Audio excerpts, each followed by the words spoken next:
Hello नमस्ते सञ्जय, मैले नयाँ भिडियो लिएर उपस्थित भएको छु। आजको भिडियोमा क्यालिबर्न कोको AK3 पड लिएर आएको छु। यसलाई चाहिँ कसरी डिसेम्बल गर्ने भनेर चाहिँ मैले यो भिडियो लिएर आएको। आजको भिडियोमा चाहिँ क्यालिबर्न कोको AK3 पडलाई चाहिँ डिसेम्बल गर्न जाँदैछौँ र मेरो भिडियो कस्तो लाग्छ प्लिज लाइक कमेन्ट र सेयर गरिदिनु होला। साथै नयाँ भ्युअर्सहरु मेरो च्यानल भिजिट गर्दै हुनुहुन्छ भने मेरो च्यानल चाहिँ सब्स्क्राइब पनि गरिदिनु होला। साथै बेल आइकन प्रेस गरिदिनु होला। कस्तो भिडियोहरुलाई चाहिन्छ प्लिज कमेन्ट पनि गरिदिनु होला। क्यालिबर्न कोको AK3 पडलाई चाहिँ डिसेम्बल गर्न जाँदैछौँ आजको यो भिडियोमा। र त्यो भिडियो हेर्नुभन्दा अगाडि चाहिँ मेरो च्यानलको सानो प्रोमोपछि चाहिँ यसलाई सुरुवात गरौँ है त।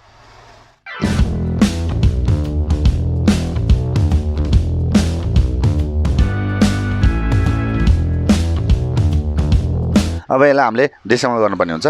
अल्फाबेट लेखेको नि लिड राखेको छ। यो क्यालिबर्न यो नयाँ मोडलमा हो। यसलाई हामीले AK2 जस्तै टाइपले चाहिँ AK3 पनि यो त्यस्तै खालले रिमुभ गर्ने हो, किनभने स्क्रुपहरु त यसमा छैन। यो साइडबाट नै हामीले यसलाई चाहिँ डिसेम्बल गरौँ। AK2 स्टाइलले नै यसलाई चाहिँ हामीले रिमुभ गरौँ। यसबाट यसलाई पहिला हामीले बाहिर निकालौँ। यसमा लक हुन्छ। यो लक रिमुभ भयो। यो अलिकति लक यसमा लगाएको हुन्छ। यो थोरै माथि आयो। अब यसलाई यहाँ साइडमा यसरी माथि ठेल्दाखेरि यसरी बाहिर निक्ल्यो। त्यसपछि यसलाई यो साइडबाट यसरी माथि तानौँ। माथि तानेपछि यतापट्टि साइडमा माथि लक लगाएको हुन्छ। यसलाई साइडबाट यसरी तानौँ। यसरी माथि आयो। यसरी यसमा क्यालिबर्न लेखेको चाहिँ यसमा राखेको छ। यो चाहिँ यसलाई होल्ड गर्ने भइहाल्यो। यसलाई यहाँ साइडमा राखौँ। क्यालिबर्न लेखेको डिस्प्ले राखेको छ। यसमा एट्याच गरेर राखेको हुनसक्छ। यसलाई पहिला सुरु रिमुभ गरौँ। AK2 मा र AK3 मा चाहिँ अलिकति डिफ्रेन्ट रहेछ। यसमा चाहिँ यो लिड राखेको छ। राखिसकेपछि यसलाई यसरी यहाँ राखौँ, किनभने यो लाइटले पर्फेक्ट देखोस् भनेर मुनिपट्टि व्हाइट राखेको छ पेपर। यसमा लिड यसरी राखेको रहेछ, यो पुरै यो बल्ने हिसाबले।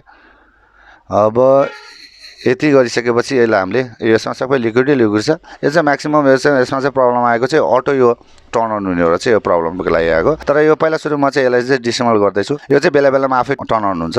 यो चाहिँ प्रब्लम भनेको नि यो सबै यो लिक्विड छ। यसमा लिक्विड देखिन्छ। यो लिक्विड चाहिँ म्याक्सिमम चाहिँ यो लिकेज भएर चाहिँ जुन यसको पफ सेन्सरमा गएर चाहिँ यस्तो प्रब्लम भएको। बेला बेलामा यो अटो टर्न अन हुन्छ। यो एयर फ्लो सेन्सरकै प्रब्लम हो।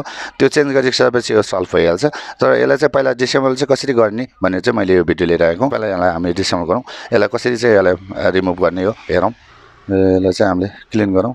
यसमा सबै लिक्विड आएको छ र यो लिक्विडले चाहिँ म्याक्सिमम प्रब्लम आउने हो। यो भागलाई चाहिँ रिमुभ गऱ्यौँ। यो पनि हामीले रिमुभ गरेर हेऱ्यौँ। यो ठुलो यो क्यालिबर्न लेखेको जुन यो LCD टाइपको यो LCD होइन लिडमा चाहिँ राखेको छ। यसलाई हामीले यसरी चाहिँ बाहिर निकाल्यौँ। अब यो भाग रिमुभ गरेर हेरौँ। अब यसको लागि लक कता राखेको छ त अब हेरौँ हामी।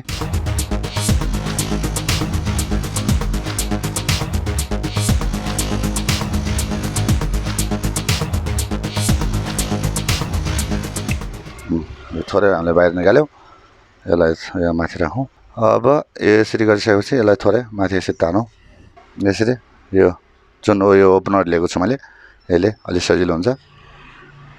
अब यति गरिसकेपछि यहाँबाट हामीले माथिको यो जुन भाग छ यो भागमा हामीले यो प्लेयरलाई यसरी प्रेस गरे पनि हुन्छ। यसरी यो बाहिर निक्ले। म्याक्सिमम लिक्विडै लिक्विड छ। यो देखिन्छ यसमा। यो आफै टर्न अन हुन्छ बेला बेलामा। यो म्याक्सिमम लिक्विड। यो चाहिँ लिक्विडले गर्दाखेरि नै यसमा पफ सेन्सरमा चाहिँ गएर चाहिँ यस्तो प्रब्लम आउने हो। यो जुन क्यालिबर्न कोको AK3 पड डिस्प्ले जस्तो राखेको छ, यसमा चाहिँ यो क्यालिबर्न लेखेको छ। यसमा बेला बेलामा आफै टर्न अन हुन्छ। यो लिड बल्नु भनेको नै यो मोड चाहिँ टर्न अन हुनु हो। यो चाहिँ प्रब्लम भनेको यो जुन यो म्याक्सिमम यो लिक्विड छ, यो लिक्विडले गर्दाखेरि चाहिँ पफ सेन्सर चाहिँ सर्ट हुनुको कारणले चाहिँ यो टर्न अन हुनु हो। किनभने यसलाई टर्न अन गर्नु नै यो पफ सेन्सरबाट नै हो। किनभने यसमा एयर जाँदाखेरि नै यो मोड चाहिँ टर्न अन हुनु हो। पफ सेन्सरभित्र चाहिँ स्मल चाहिँ कम्पोनेन्ट्सहरू हुन्छ। गुड गरेर चाहिँ एक आपसमा चाहिँ सर्ट गरिदिँदा चाहिँ यो अटो टर्न अन हुने प्रब्लम चाहिँ यसमा आएको छ। पफ सेन्सरभित्र लिक्विड हुनैपर्छ, किनभने यो प्रब्लम आउनु भनेको नि यो पफ सेन्सरको मा लिक्विड गऱ्यो है आफै टर्न अन भइरहेछ। यो देख्न सकिन्छ। यसमा म्याक्सिमम लिक्विड छ। यो लिक्विड हुनु भनेको नै यो भित्र चाहिँ लिक्विड गइकन चाहिँ पफ सेन्सर सर्ट भएर चाहिँ यस्तो प्रब्लम आएको। यसलाई हामीले यो चेन्ज गरिसकेपछि यसको यो प्रब्लम सल्भ हुन्छ। नयाँ मोडलाई चाहिँ हामीले कसरी डिसेम्बल गर्ने भनेर चाहिँ पहिला चाहिँ मैले यो भिडियो लिएर आएको। यसमा राखेको छ एउटा ठुलो LED टाइपको डिस्प्लेमा चाहिँ यो क्यालिबर्न भनेर चाहिँ लेखेको छ। अन छ छैन भनेर चाहिँ अथवा चार्जिङको सबै यसैबाट चाहिँ यो थाहा पाउने हो। यसमा ब्याट्री देख्न सकिन्छ। यो 3.7 भोल्ट 1.92 WH। अब यसलाई हामीले थोरै यो निकालेर पनि हेरौँ। यसमा ब्याट्रीमा 801844 520 मिली एम्पियरको चाहिँ यो छ ब्याट्री छ। यसरी यसमा ब्याट्री राखेको छ।